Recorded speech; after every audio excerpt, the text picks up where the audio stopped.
Robin, did you remember to pack the picnic hamper? I'm doing that, Sally dearest. Just a second. The hamper is a cute little knick-knack made of wicker. Looks like someone rode right into it might carry.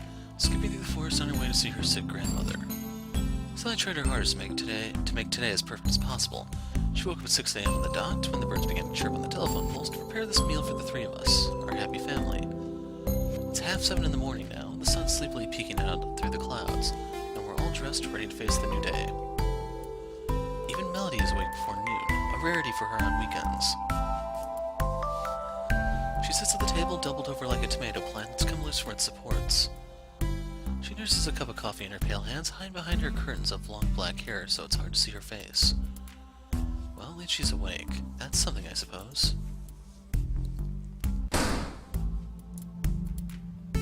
I take the basket with me and nudge my way out through the front door. The boot of the car is already open, loaded with umbrellas and raincoats. It seems like a bit of an odd mix, packing items used to protect oneself from the rain and a picnic basket plus blanket. They seem mutually exclusive somehow. Oh well. If Sally wants to have a picnic in the rain, I suppose that's what we'll have. Soggy or not, Sally's sandwiches always taste nice. I deposit the basket and the boot alongside the umbrellas, then turn back towards the house. I don't make it more than 3 paces, however, when I pause. There's something soft rubbing against my leg, a distinctly familiar sensation. It's a cat. A black cat. I know right away it isn't Belle. Belle's eyes were far greener than that. But the cat still catches me off guard. It feels like an omen, a portent to misfortune. Robin, what are you doing? I jump guiltily, though I don't know why I feel guilty. I'm not doing anything wrong. Nothing. I just got a little waylaid, that's all. Waylaid? I start to panic. Why am I panicking? There's nothing suspicious about being nuzzled by a cat, is there? Oh, I see you made a friend. How cute. Yeah, I guess I'm pretty popular. A real ladies' man. I've seen a black cat a lot like this one hanging around the neighborhood lately. You have you? It was the most peculiar thing. Such bright green eyes. You don't say. That would explain why Belle seems to know almost everything about me. Does she slink around my front garden often, trying to peer into our windows? That thought is unsettling. I haven't seen the cat with the bright green eyes for a while now, though. I think she was a stray. Didn't have a collar. I bet she was abandoned, the poor thing. Sally sighs. People really are horrible. They think a cat is something for Christmas, but can't commit to them for life. I feel sorry for her. If only you knew, Sal. If Sally hates people who can't commit to keeping a pet, I'd hate to know what she would think about me. I can't even commit to my own life. But I don't tell Sally this. There's no way I can. She'd just think I lost my mind. For a few brief moments, I wonder if I have. The drive to Whitby is more or less uneventful. Millie sits in the back seat of the car, curled up on herself with her head against the window, but she doesn't say anything. I didn't expect her to. I can see her face in the rearview mirror every once in a while. She's plugged into her MP3 player, the tiny buds crammed into her ears, leaving not a single cranny for extraneous noise to filter in from the outside world. She's listening to her music, whatever it is, at such a high volume I can hear it, just faintly, in the front of the car.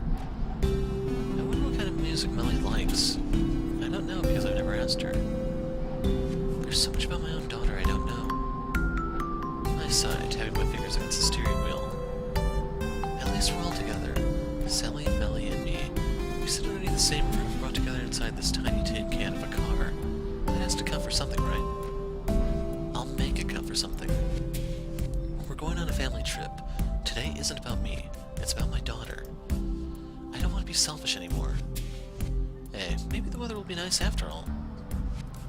I try to engage Sally in light conversation, peering out through the front window at the road. Everything looks slightly discolored through the glass. Makes the motorway look even grayer than usual. It's kind of depressing. At least the sun is shining. The sun has never seen fit to make an entrance during our previous family outings to Whitby. Maybe he was struck down with stage fright. I wonder if this is a good sign. An omen. Not that I believe in omens. I didn't, at least, until I met Belle. Sally, however, doesn't seem to share my optimism. Instead, she crosses one leg over the other, her eyes narrowed. those umbrellas soon enough. Right, we'll see about that. I'll bet you 10 pounds, Sally Belly. Okay, you're on. Let's see who's right. And smiling smugly to herself, Sally leans back into her seat and stares out of the window.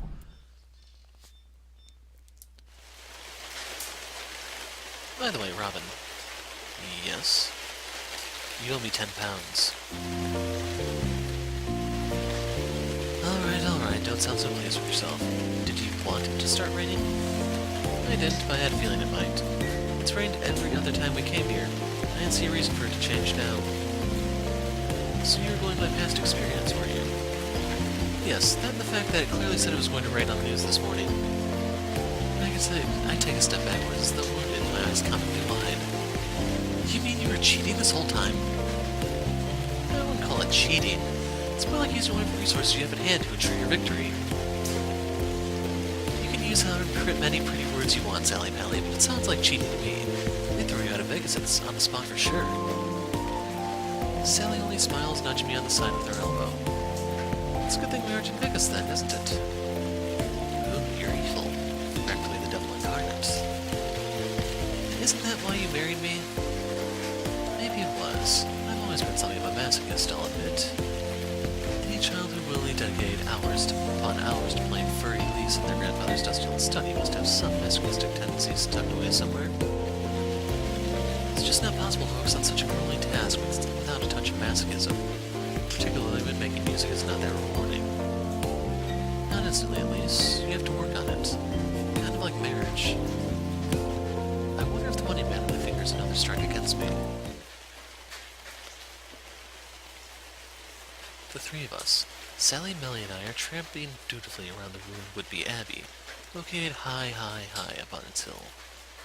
As Sally predicted, the rain still hasn't let up. It isn't particularly strong rain, more like a light, ever-present mist, but it's enough to make me shiver all the same. Thank goodness Sally had the foresight to pack those umbrellas, otherwise we'd be looking like a family of drowning rats. Given the rain, Whitby Abbey is devoid of tourists. I suppose most people don't fancy wandering around a bunch of old ruins, even if they are very, very old ruins when there's a chance they might get wet. I don't really mind. It makes everything seem more private. This abbey has a long history. Apparently it's where Bram Stoker came to draw his inspiration for Dracula. I wonder. I turn, examining the stone walls and vaulted arches that seem to grow out of the muddy ground. Without a roof, the abbey doesn't look like a real building. It could just as well be in the ruins of Atlantis. It's wet enough. Stranded on this hill, pelted by the rain, well, I also have an encounter with a pale-skinned, blood-sucking monster. A few days ago I would have shaken my head at this foolish fancy and snorted in my own self-indulgence. Now, however, it doesn't seem too far beyond the realms of possibility. I've already met Belle. She's about as vampy as they come, minus the sharp incisors, of course. The wind is beginning to pick up. It whips at the umbrella in my hand, threatening to blow it inside out. I hate it when that happens. It's so embarrassing, particularly when other people start staring you in the street as though it's never happened to them. Fortunately, Melly, Sally, and I are the only ones here. If I fail to control my wild umbrella, grappling with it as a bullfighter might attempt to avoid the horns of the designated bull, but we also be around to see me fall in alignment. What the hell is he talking about here? I think I might have mixed up my similes a little there. Well, I'm not a translator like Sally. I'm just a music teacher. Speaking of Melly, I'm not sure where she is. I think she went off on her own to explore the ruins. I didn't get a chance to talk to her, but I swear she was smiling. That, at least, was a comfort. Hey, Robin? I was so ensconced in my thoughts, I almost forgot Sally was here. Maybe it's because of this hill. High places do that to me. They draw me into my own personal little reverie, and I start to blank everything else out. What does it sound? I'm not really a fan of all this rain. I think I might go to Green's. The tea shop. Of course I mean the tea shop. What else would I mean? It's a fair point. The three of us have been coming out here on family trips for years and years now. I know Green's almost smells like I'm back in my own hand. You know, when I say that, that cliche means something. Most people don't spend all that much time examining their hands, but most people aren't pianists like me. If you play the piano, you get in the habit of paying more attention to your hands than other people. They're kind of an important component of your craft. I haven't played the piano much lately, though. Not properly. This is a humble little cafe only a short walk from the Abbey at the base of the sloping hill by the river. The interior decor is mainly comprised of wood, and it has that comforting, homey smell that seems strangely absent from chains like Starbucks and Costa. Though I like greens, I find myself frowning regardless. I thought this was meant to be a family trip. It is a family trip, but more than that, wasn't this supposed to be a Robin and Melly bonding exercise? I opened my mouth, closed it again. I can't argue with that. Sally's right. Unfortunately, it seems the two of you haven't done all that much talking. Maybe not, but at least we're within a mile radius of each other. That's saying something. That may be, but you haven't said anything to her yet, have you? I rubbed the back of my neck. You sure say it like it is, Sal. That's because I'm a realist. I see things how they truly are. I don't get lost in my daydreams like you, Robin. And again, she has another point. Sally's always been made of stronger stuff than me, though she does so often favor those soft pastel-colored shirts.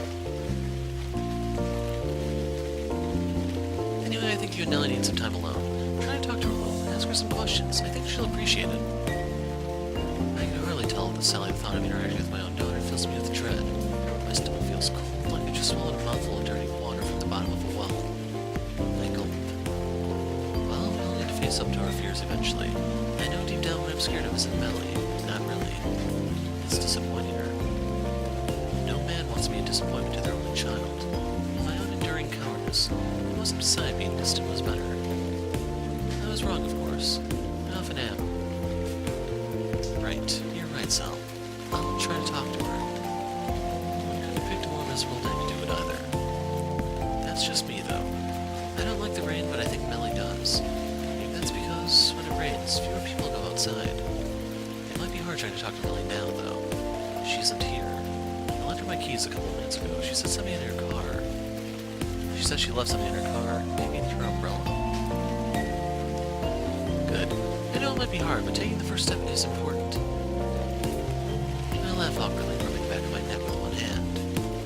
I didn't tell her, but Sally still knew what I was thinking. I wonder how. Women's intuition. Mars and Venus aligning somewhere up there in space. Or maybe something softer, quieter, rather more understated than that. She knows how I feel, because she cares about me. She loves me. Sometimes I do wonder, but nobody understands me like Sally does. Sally Pally. Now, Sally pulls her hands out, palm feet, facing heavenwards. About that 10 pounds you owe me. I laugh at her audacity. I can't help myself. You're so ruthless. Forget being a translator, you should be a lawyer. No thank you, I feel too guilty extorting other people. But you have no qualms about extorting your husband. That's different. You vowed you'd always love me, come hell or high water. Doesn't stop most of the celebrities you read about in those gossip magazines. Doesn't stop most of the kids' parents at school either. It certainly didn't stop Arabella Waite. Yes, well, you just tried to divorce me, Robin. Hell hath no fury, you know. I know. With a small smile, I take out my wallet from my pocket and hand the money over to Sally. Here you go. You don't spend it all at once. Thank you kindly. Sally takes the money out of my hand, slips a slightly crumpled 10-pound note into her back pocket. I watch, framed by the ruins of Whitby Abbey, as Sally walks down the hill. Her blonde bun pinned to the top of her head bounces with every single step she takes. Even after all these years, she's still the same old Sally I married, my Sally Pally. Now where's Belle? This is her cue to enter. I shake my head sighing. Guilt creeps up on me almost an almost palpable thing with cold hands that make me shiver. So in case you're wondering, I'm a little distracted here. If my theory is correct, Belle is going to be showing up any second now. And I'm not going to say anything because if I'm right, I want you guys to be surprised. What on earth am I doing to Sally? To Melly? This needs to stop. I need to stop it all now. What started out as a distraction has gone too far, and I'm starting to get scared. I must be scared, otherwise I wouldn't be shaking like this. So she's finally gone. Thank God, I thought she was never going to leave. I feel those familiar hands, no longer a figment of my imagination, but unquestionably, unabashedly real, my neck, my back.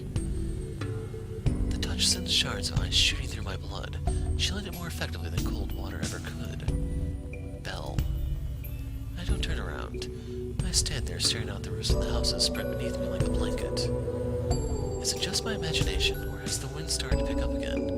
It feels even colder than it did before. So you came back. Of course I did. I said that I would, didn't I? I'm always with you, wherever you go. That's odd. I thought cats didn't like the rain.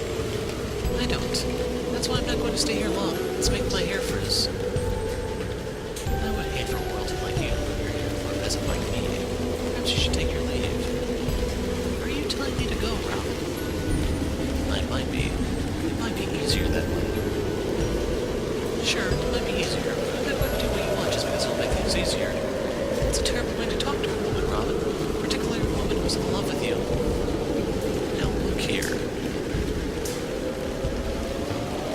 I break free from Belle's icy cold grasp and inhale the cool, rain-splattered air greedily.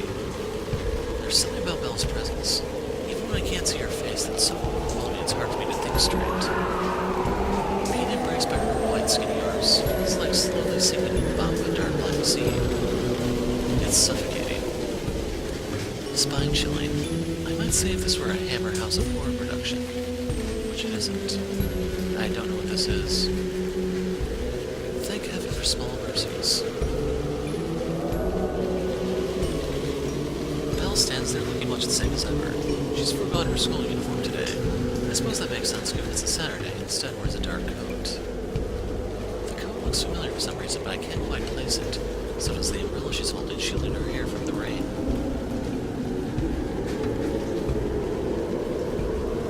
The umbrella is pretty cute now that I look at it a little more closely. It's black, and placed with the pattern of repeating white rectangles. Is it fashioned after a piano? I bought Millie an umbrella like that a long, long time ago when I first heard teaching her how to play. I don't think she ever used it, though. I don't know if I blame her. It was presumptuous of me, just like her name. I think you're the one who needs to look here, Robin. Belle's eyes are just as green as ever, so bright they pierce through the gloom. In the darkness, they almost seem to glow. This can't work anymore, Robin. You know it can't. What do you mean? You can't plan being a good husband and a father while being my beloved at the same time. Beloved? Do you really need to question that? I already told you that I love you. You did, but I don't know. Maybe you were just playing around. Playing around? Belle raises one eyebrow. Gone are her mischievous smiles, her light-hearted laughter. I kind of miss it. I don't like this new Belle. Serious and intense, with those huge eyes that refuse to blink no matter how long I stare into them. That's so sad. Even though I explain my feelings to you, you still don't understand. You don't understand at all. I've always been rather dense. Sally was the one who asked me out first. She was chasing after me for weeks and I didn't realize. Like I care about Sally. Like you care.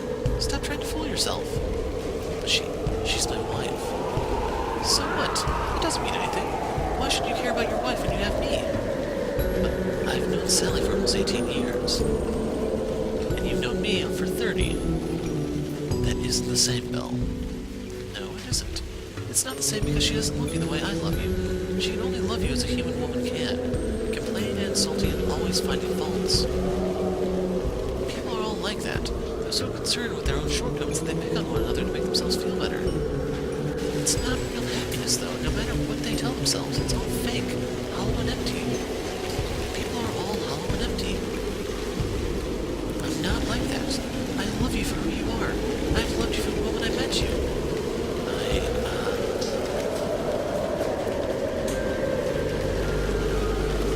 I gasp. All of a sudden, I feel a sensation against my neck. It's worse by the cold wind that laces through my skin, my very bloodstream. Bella's staying behind me. I can feel her chest pressed against my back. Her body flush against mine like two pieces of a puzzle slotted together. Gone is her umbrella. I see it out the corner of my eyes, lying discarded on the floor. It's a shame. I liked that umbrella. It's just like the one I got Millie. It's hard to talk. Hard to even think. There are lips against my chin, my collarbone, trailing down my neck. Bella's pressed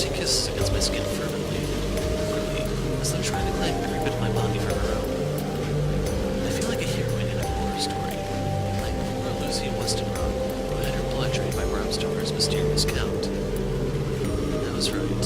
I don't need a vampire. I already have two of my own, who's doing her hardest to drag me down with her into hell.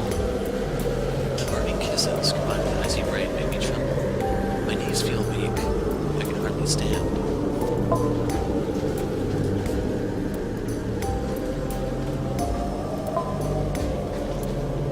It feels good. I'm signaling myself that it feels so good, but it does, and I can't help it. It's hard to breathe. I taste the rain on my tongue.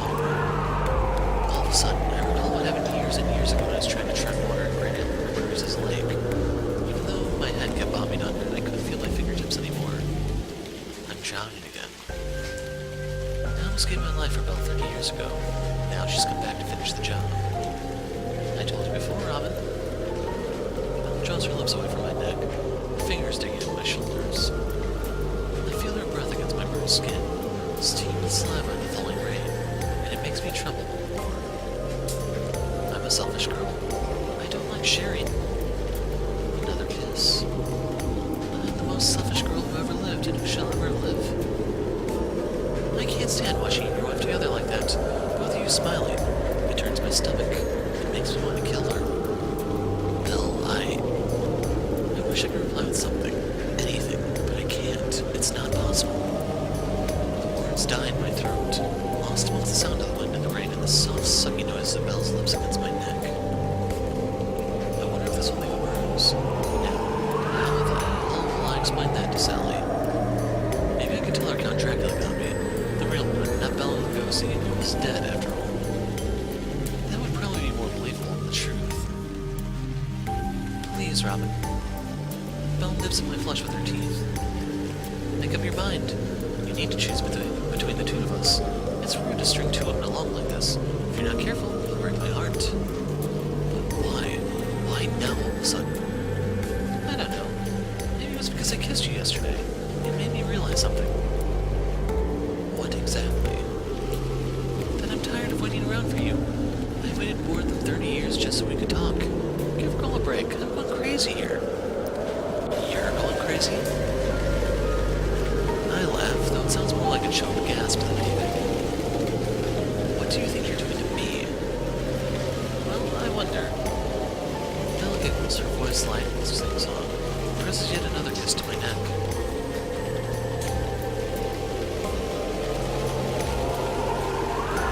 I turn shaking. My body is far too heavy, too hard for me to move. It doesn't do what I want it to do. I swear it isn't my fault. She's the one who came on to me. Yeah, right, like that excuse ever holds up in court. There's a good reason for it, too. That's because most people don't know about spirits or demons or whatever Belle actually is. I look like a deluded freak by trying to explain this in a rational way. There's no rational explanation to give. My breath is ragged, my chest rises and falls, but no matter how hard I inhale, I can't get enough oxygen to my brain. My skin is still prickling. So please, make up your mind soon, Robin. But remember...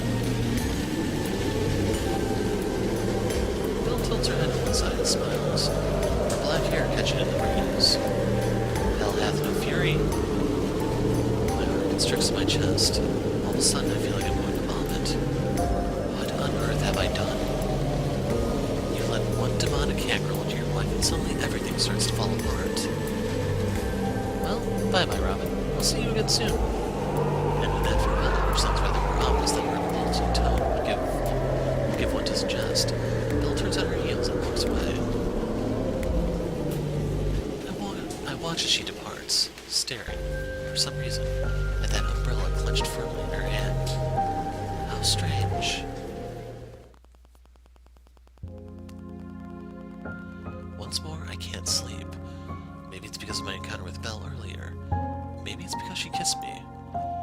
I managed to hide my ravaged neck from Sally throughout the day, but the proof of Belle's merciless assault was made more than apparent when I examined my neck in the confines of the bathroom. Belle wasn't joking when she said she was possessive. If her kisses had been any harder, she would have gouged chunks out of my flesh. I wouldn't have bruises to worry about, but gaping holes. The kisses, combined with my own circular cycling thoughts, made it impossible to sleep. I can't stop thinking about her.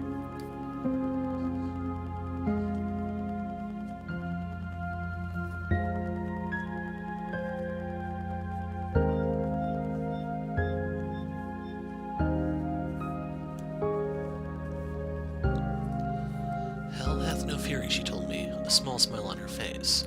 Sally said much the same thing. I think Sally meant it in playful jest, but I can't be too sure about Belle. Knowing her, she could have been serious. Belle did say some cultures refer to her kind as demons. Maybe she really is. Well, she was right about one thing. This has gone on for long enough. I need to find out what she wants, not just for my sake, but for Sally and Melly too. I love them too much to let this continue.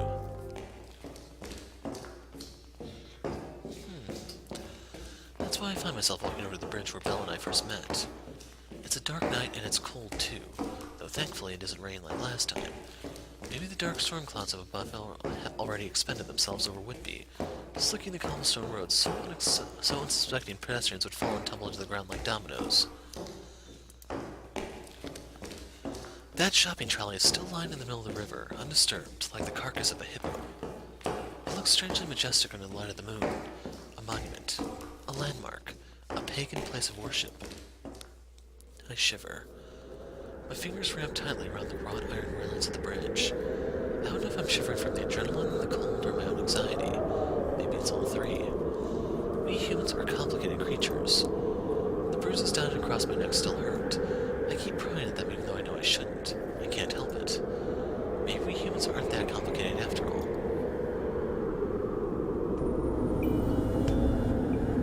Hello there, stranger. The moon is beautiful tonight, isn't it? Belle. She's walking towards me, her dark hair fluttering in the breeze. She isn't wearing the black coat she donned earlier today, and neither is she in her ridiculous school uniform. Instead, she's wearing the little black dress she wore during her first meeting. I don't know why. Maybe it's symbolic. That black dress makes her skin look whiter than ever. Her slender arms are still at her sides like bundles of sticks, bleached bones. She must have approached me silently, so silently while I was still lost in thought, busy prodding at those bruises she left behind. Her footsteps are silent even now, like those of a cat's. She doesn't make any noise, not even as the wind plays through her hair or tugs at her skirt. I'm so happy, Robin. She comes to a halt, standing before me. I can hear the beating of her heart even though we're not touching, separated by just a hair's breadth. I can't debate the finer points of Belle's existence now. I have too much proof. Before today, perhaps I could have convinced myself Belle was nothing more than an illusion, a delusion. But now I know. The bruises on my neck, Belle's lips against my skin, the beating of my heart, the beating of her heart. Oh my god, I can't read right now. The bruises on my neck, Belle's lips against my skin, the beating of her heart, make any such protestations that would sound silly. She really is real, and this is not a dream. Even if I pinch my arm, I'm not going to wake up. I've fallen too far for that. I'm so happy that you came back to me. For some reason, I knew you'd be waiting. I'm glad I had faith in you. She blinks up at me from underneath her long, sooty eyelashes, a smile on her face. Well, I can be very persuasive. She reaches forwards, the tips of her white fingers brushing against one of the ugly bruises on my neck. I flinch back, shivering. Her hands are cold like ice, and her touch chills me. You know, Belle, I was wondering something about that umbrella you had today. Belle places one finger against my lips, silencing me. Her touch is so icy it draws my breath out of my lungs. Let's go. I want to take you somewhere. Where? I'm stuttering. I can't help it. I can't say anything to her. I can't fight against her. She was right. I already belonged to her. Captivated. Mesmerized. All it took was one glance from her bright green eyes and I was under her spell. She might have taken the form of a black cat, but she is no familiar. She would make more than an adequate witch. Oh, don't look so worried. I'm not going to do anything bad. No. I hate myself for feeling this way, but I'm almost disappointed. Almost. What the hell has this girl done to me? No, it's not anything that you don't want. Belle? But she doesn't listen to my feeble protests. I don't blame her. It's not like I made a very intelligent case for myself during these past 5 minutes or so. She takes hold of my hand, her fingers entwined with mine, and turns to leave. I follow her for want of knowing what else to do. Her willing captive.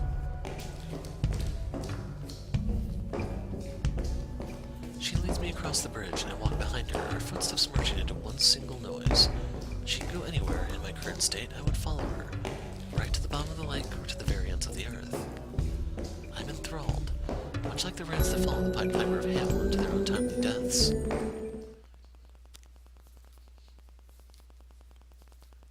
And we're here.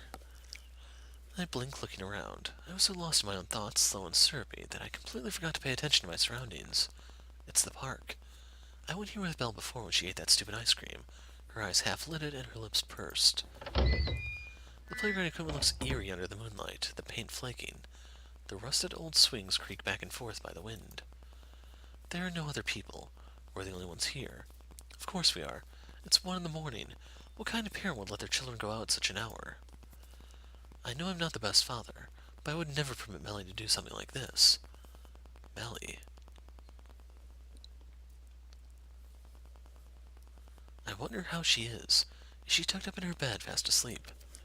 Maybe not. Joan Fowler said that she's something of an insomniac. That's why she seems to muddle through life, her head hanging, dark bags underneath her eyes. It hurts knowing your one and only child might be suffering and being unable to do anything about it, incapable of helping. Maybe that's why I started avoiding her.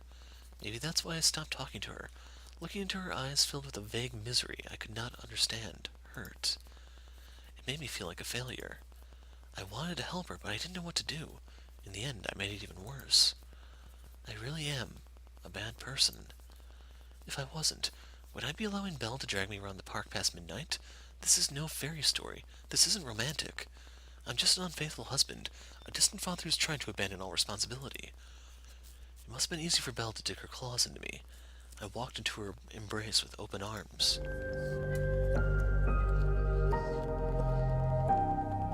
Robin, I really do love you. But why? Because you're letting me. Because from the moment we met, you decided to open your heart to me.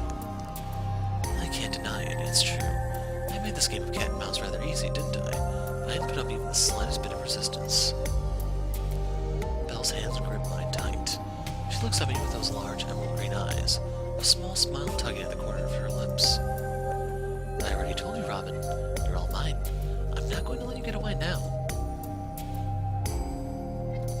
And with that, she gets on the tip of her toes. She might be a demon, but she's still too short to reach my lips unaided, and presses her mouth against mine. The kiss is hard, forceful, and demanding. I gasp in surprise. Belle uses this to her advantage. She slips her tongue in my mouth and wraps her arms around me, holding my body against hers. For such a short girl, she really is strong. I don't know where she stores it all, honestly, especially when her arms are so skinny.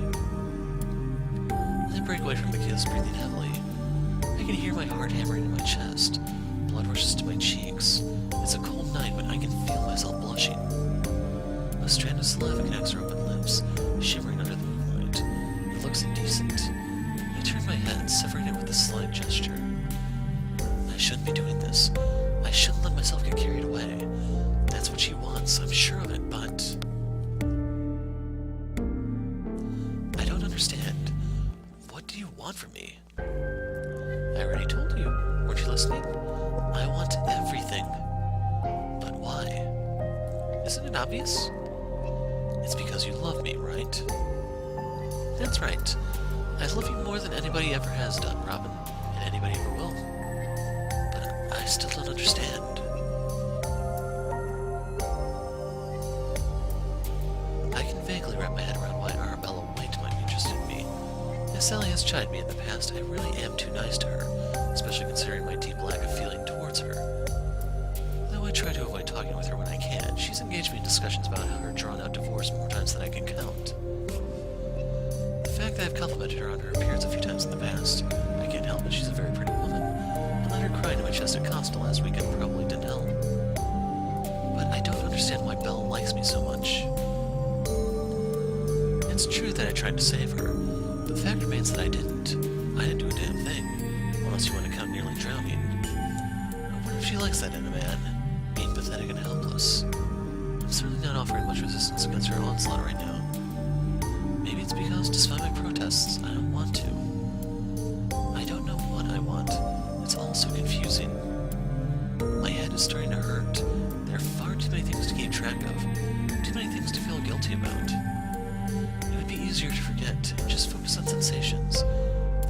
myself sucking against my swollen lower lip, but how can I?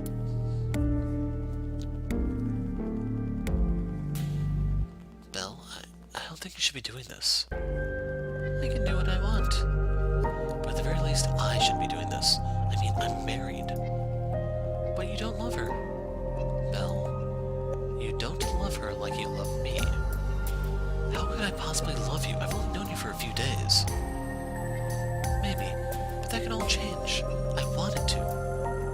Belle. Shh. I'm not a fan of all this talk. Humans all talk too much. Why do you have to try and rationalize every little thing? Just enjoy it. Belle presses her lips against mine once more. I feel lightheaded. It's hard to breathe. I think I'm going to pass out. It's a cold night and Belle's touch is frigid, but her lips are so warm. I'm melting.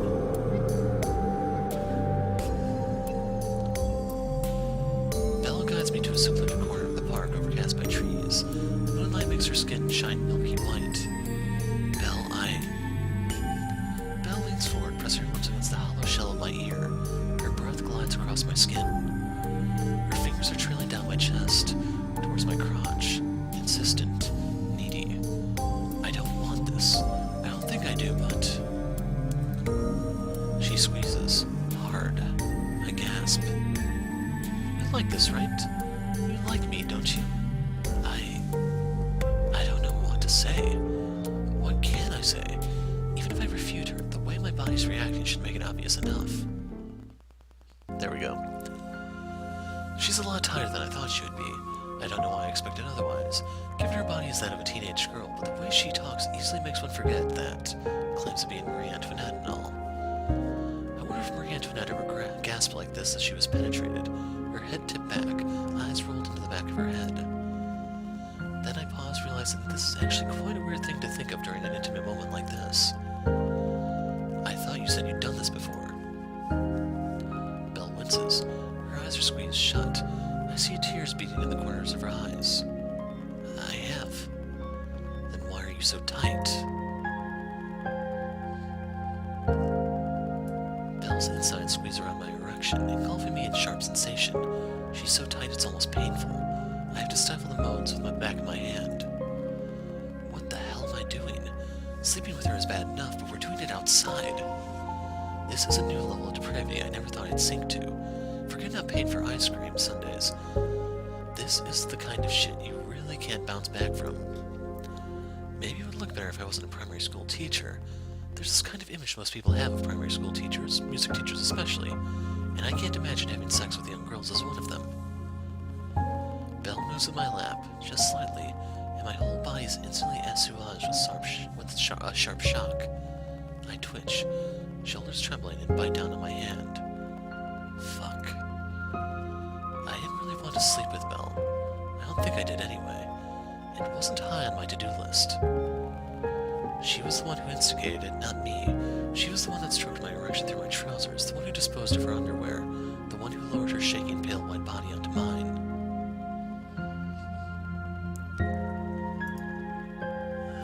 The mosaic is probably going to cover some of the text here. But I can't deny it feels good. The moans I'm making, escaping unwillingly from my lips, are proof enough of that. Belle's body is warm, sticky with her own clear fluids, and that isn't the only thing. She's bleeding. When she pushed my erection deep inside her body, I felt resistance, then something tearing. Something that can't be fixed. Though she isn't bleeding that much, it's still startling. The milky white insides of her thighs are splashed with blood red crimson. It almost looks like something from a horror movie. The Deflowered Maiden. Oh God. Belle, you're a virgin. Only this body. Guys like virgins, right? They're like fucking pure girls, so they can take their innocence away, so they can own them. You really think that? Of course I think that. I know it. How? I can tell by how hard you are inside me. I gasp. Belle exploits the situation. She tips her head, pressing her lips against mine in a heated kiss. Her tongue tangles with mine. The sensation of her kisses mingled with the shifting of her lithe body on my lap makes my head swim. I slide even deeper into her body when she shifts, until there isn't a single inch separating the two of us. I don't just feel close to her, I feel almost as though we're merging together, becoming one and the same. My erection is buried inside her body and her fingers are entwined with mine, our tongues coiled together. Belle draws away and brings her lips against my ear, whispering under her breath.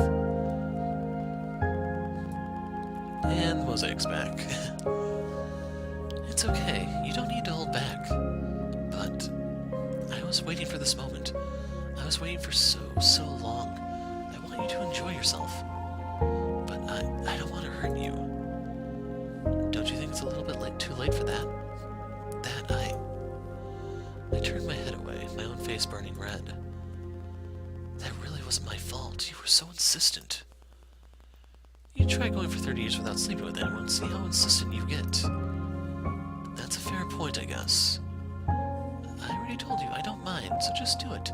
Come inside me. Fill me up. I want to become one with you. I've wanted this for so long. Belle, I love you. I love you so much. Belle looks at me, her emerald eyes large. For the first time, I note a certain vulnerability to her tone. Yeah, we have a really good view of her eyes here, don't we? Her voice quavers, as does her tiny body perched on my lap.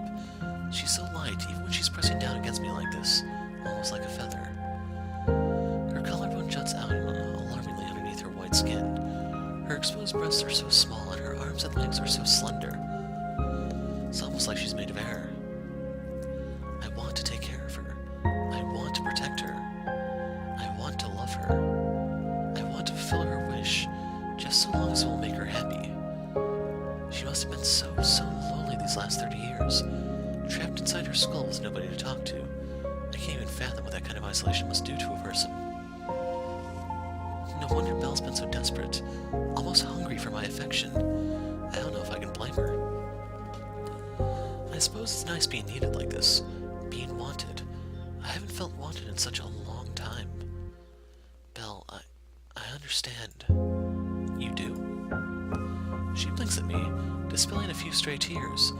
They trickle down her cheeks, catching in the moonlights with a shimmer. Not entirely, but... I gasp again as Belle grinds against my erection. She leans forward and catches my lips with her own, stifling my moans with her mouth. I just mean, I'm glad that you love me, and I love you too. This is too much for me. I can't hold on anymore. She squeezes around me and I moan, burying my head against the crook of her neck. She wraps her arms around me, cradling me to her close, safe, as though in her own way she's trying to protect me. Perhaps that was what she wanted to do this whole time, but I was too suspicious of her motives to realize. She holds me against her chest as I come deep inside her, long and hard, again and again. I must have been holding that in for a long while. When was the last time I slept with Sally? I can't quite remember. I don't want to remember. I don't want to think about Sally right now. Belle, I love you. I love you too, Robin. I love you.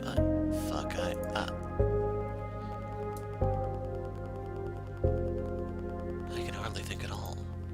I'm drowning in a wave of feeling, of Belle's fingers against my back, her body around mine. I hold her tightly. I can feel her trembling as though she's falling apart in my arms.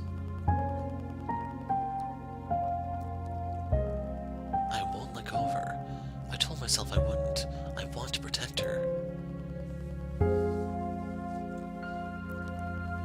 I've run my fingers across her skin.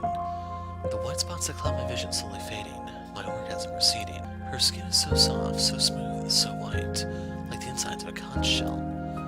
She really is beautiful, especially underneath the moonlight, even the parts of her body that are slightly less perfect. Even the scar that runs from the small of her back to the bottom of her spine. It's a long line of puckered skin that would be almost invisible to the naked eye, but I can feel it beneath the tip of my roving fingers. It's strange, actually, that she should have such a scar. It's nostalgic. It takes me back. And here we go. I remember dimly with a part of my brain that isn't currently occupied with tactile sensation, something that happened to Melly when she was younger. She was out on her roller skates when it happened. She must have stumbled and lost her balance.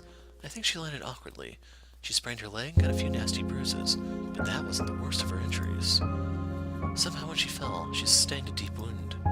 It was a cut that extended from the small of her back, all the way down to the bottom of her spine.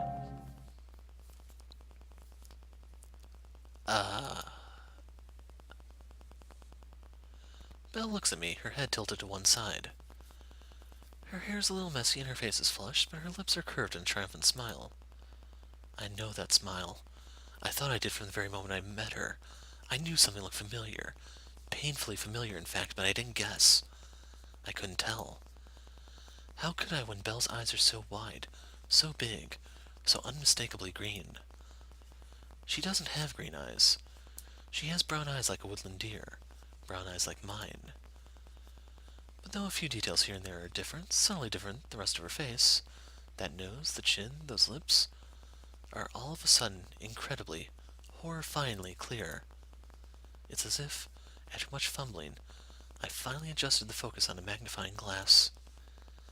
I've definitely seen this face before. I've seen it more times than I could ever count. What is it, Robin? Did you realize something? Realize isn't a strong enough word. I just had a revelation. But it's already too late. That unlocked the Living Nightmare achievement. Melly, you... oh my god, She's still sitting in my lap, her underwear cast aside somewhere. Her thighs are splattered in her own blood and my sperm, rapidly cooling in the cold breeze. I'm not erect anymore, but I'm still inside her. Her body's linked in the most intimate manner possible. But I didn't know. I swear I didn't know. If I had known, I would never have. Fuck, oh fuck. Melly, you're my Melly. Belle doesn't refute my words. I wish she would. My god, I wish she would. She only giggles that familiar little giggle of hers and shifts slightly on my lap.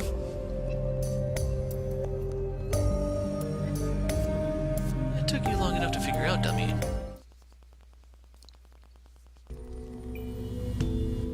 You know, vomiting right after you made love to a girl is kind of rude. I'm feeling pretty unappreciated here. I don't have anything to say. English is never my strong point, and all the words have all gone. I sit there, dazed, staring at Melly, Belle, I don't know. I have no idea who this girl is anymore. She looks so much like Melly, but has none of her mannerisms. She shares every single one of her scars, her birthmarks, even her bitten fingernails, but doesn't have her stammered speech, her hanging head, her crippling social anxiety. Who is this? What's going on? What on earth are you? I already told you, silly. I'm a spirit. Belle grins smugly, like a cat who's just caught a mouse. But she isn't Belle. Melly. My Melly. My only daughter. My little girl. What did you do? What did you do to my daughter? Oh? So this is my fault, is it? I think the real question is, what did you do to her, Robin? Fuck. Yeah, there was a lot of that. I can still feel it. I'm kinda sore now. I feel the bile rising back to my throat again. I thought I already vomited up whatever I'd eaten for the last 24 hours. I guess not. My throat burns. My mouth tastes foul. Despite being sick, I can still remember the feeling of those kisses against my lips. Her mouth was warm. I'm ashamed to admit it, but it felt good. Oh god, oh god, oh god. You probably worked this out already, but... Belle turns, her skirt fluttering around her thighs.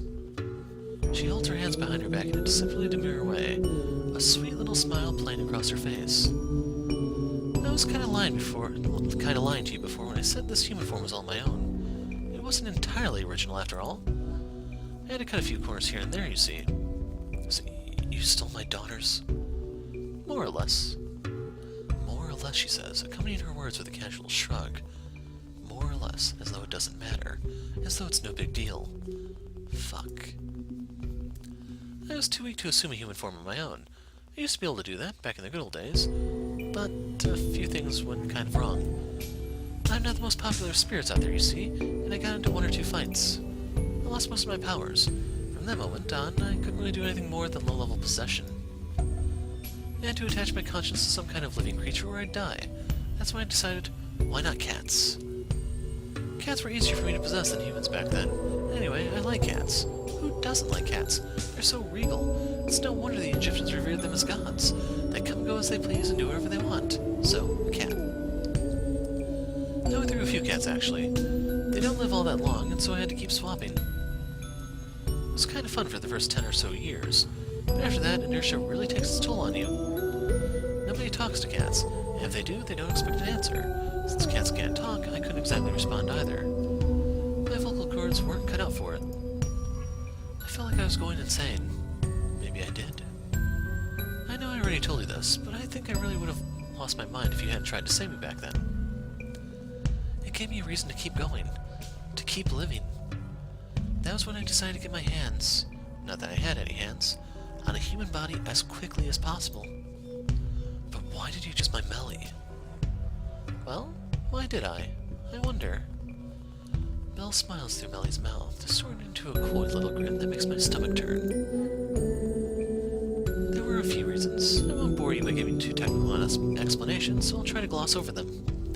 Firstly, she lived close to you. I decided since you were the one who saved me, I wanted to stick by your side and thank you for your help. I don't like being in debt to other people, you know. Secondly, she was depressed. Depressed people are always easier to possess since they put up less of a fight. I guess they don't value their lives all that much. Poor Melody was so conflicted, and she hated herself so very much. Having a father with such high expectations didn't help. She was living from day to day because she had to. She was not a real human being, but a shadow. She is only doing what society demanded. Even so, she was miserable and hated her life. She wanted out of it, but she was too afraid to commit and kill herself. Not after what happened last time. I must have seemed like an angel to her when I made my presence known. I think she was quite happy about it. I took the baton, so to speak, and let her bow out of her own life for a short while. I was just picking up the slack, so I don't think I was doing anything wrong. Not really. Not until I began to approach you. Melly started to realize something was up then. She tried to fight back, but I don't think she'll be voicing her complaints any longer. What do you mean? After what happened, who on earth would ever want to face reality ever again? Who could live in a world where they were raped by their own father? I didn't know. You might not have done, but Melly did. She was being a real pain. I just ignored her, though. I mean, why should I have to stop because she didn't like it? It made me feel good. So, what are you saying? You mean Melly, she's gone? I don't think she'll be coming back, so... Belle smiles, evidently pleased with herself, and stretches her arms high above her head. Her joints click, the bones sliding against one another. I guess that means this body really is all mine. I finally managed to become a real human again. But why? I tried to save you. I nearly died because of you, and you repay me by killing my only daughter? Now, don't be so melodramatic. I was trying to be nice. What? I didn't have to introduce myself to you. I could have possessed Melly slowly without you being any the wiser. It would have made this a lot easier, actually, and you would have never suspected a thing. I changed my mind, though. I thought it would be dishonest, and... I wasn't lying when I said I loved you, Robin. I really did want to see you again, and I didn't want to do it as your daughter. I had no choice but to speak to you through her body, but I want you to see me for who I really am. I wanted to be me. I've only acted the way I have out of love. You can't just understand it because you're human. You humans can't live as long as we do, so you might never be able to understand, but I really did want to make you happy. What do you mean? How do you think doing that would make me happy? I was doing you a favor, wasn't I? A favor? Yes, I mean, you don't love your daughter, do you? That isn't true. I love her. I love her a lot. She's my Melody. But you haven't had a proper conversation with her in years. Melody told me. You told me. You're like strangers. Maybe we didn't speak to one another much, but... You can try and argue however you want, but it doesn't change the facts. You can't have loved her, or you would have realized realized who I was straight away. I bite down on my lower lip, my face blanching. She's right. How can I call myself Melody's father when I never realized this whole time Belle was interacting with me through her body? She was a disappointment. You wanted a daughter, but Melody wasn't the daughter you wanted. She was tone-deaf, clumsy, and so very, very shy, just like the ugly duckling from the fairy tale. I helped turn her into a beautiful swan. You said it yourself. You think I'm beautiful, don't you?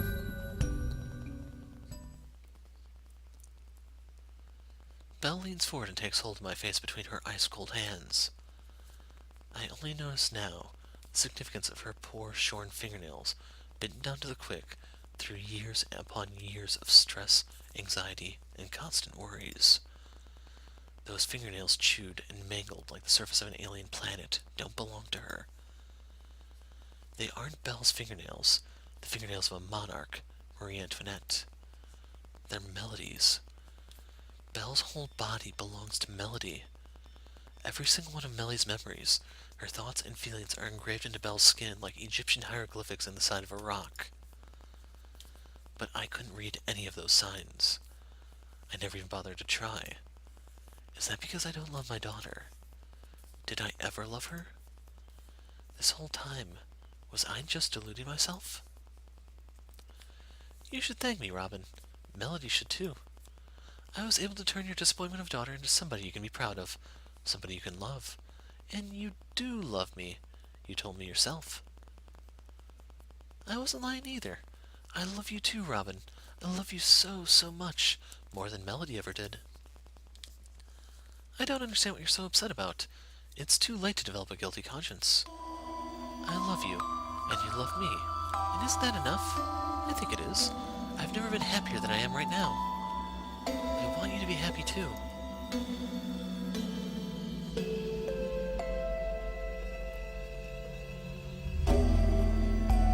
This isn't over yet, by the way. So, yeah, I don't remember if it was day 2 or day 3 when I figured out it was Melly, because we never actually see Melly. Then, the way she's described, she has dark hair. I kind of alluded to this a little bit when I was trying to figure out her age, because they warn you at the very, very beginning of the game that all the characters are at least 18. We know that she's in high school, and Belle wearing the exact same uniform as her was a clue. She appeared when Melody was not there.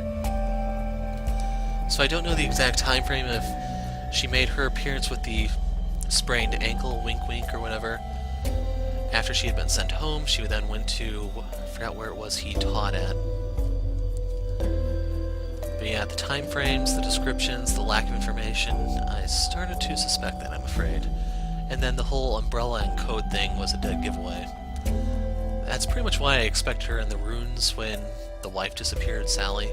Because she was the only one left, and damn it, I have to get the mosaics back out.